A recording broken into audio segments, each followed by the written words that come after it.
I'm going to show you exactly how I turned a raw story and a pile of accessible AI tools into a short animated film. Then, I'll show you how to turn that long project into dozens of ready-to-post clips using Vizard, so you never have to spend hours manually chopping up footage. Here is a quick taste of the kind of animated clip we ended up creating for this project. Why choose a story about a deer? Long before modern rules, the people and their local legends lived together in harmony. Today is the festival day, and the drums are loud, the families come home, and the local market is buzzing with life. Pretty cool, right? Watch until the end because I'll give you my little starter hack for saving money on paid services. That tip is coming out at the very end, and let's just say it's not exactly polished ethically, so use your own judgment. Full disclosure, this isn't a simple step-by-step guide. It is an overview of a workflow that got me consistent characters and cohesive scenes.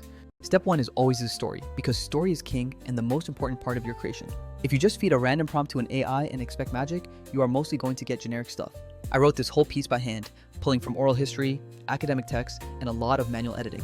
The point is that you want your own voice and specificity, which is the difference between something forgettable and something people actually share. Once the story is vote locked, you need to plan your visuals by breaking the narrative into individual scenes. I fed my draft into an AI writing tool to help break it into short, manageable compositions. You should sketch in camera moves like dolly shots or cranes to make the final output feel cinematic instead of flat.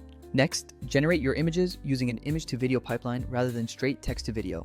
This lets you keep features, costumes, and proportions coherent across multiple scenes. For image generation, I used a free tool, and honestly, sometimes free tools work just as well as paid ones.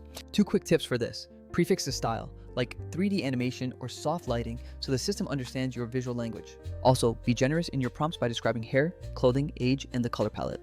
Skimpy prompts will always lead to inconsistent results. Even with great prompts, expect to do manual touch-ups because that is what separates amateur work from polished projects. You can use photo editors for color corrections, small post tweaks, or fixing weird anatomy issues. Now for the image to video part, where we feed those cleaned images into an engine to bring them to life. Some tools are great for beginners because they provide daily credits, which you can use to experiment freely. But these tools have limits, like occasional bizarre physics where characters might float midair. That is just part of the game, and sometimes you will try a prompt 10 times until it gets the motion just right. When creating video prompts, think clearly about the motion, like whether the camera is dollying in or someone is suddenly bolting. Organization is a huge tip here, so once you generate dozens of clips, rename your files in sequence. Keeping them in chronological order saves so much time when you start the actual editing process. For the editing, you can use anything, but most free AI tools will put watermarks on your exports. I usually hide those watermarks with cinematic bars on the top and bottom of the frame. Now for the part I want you to pay attention to.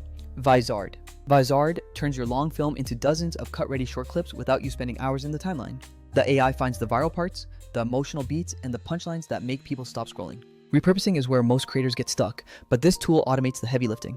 It spots highlights, trims the content, adds captions, and formats aspect ratios for you. Compare that to other tools. They might be great at creation, but they won't build your social engine. Some people brute force free credits by making new email addresses, and I'll be honest, that can feel like a lifeline.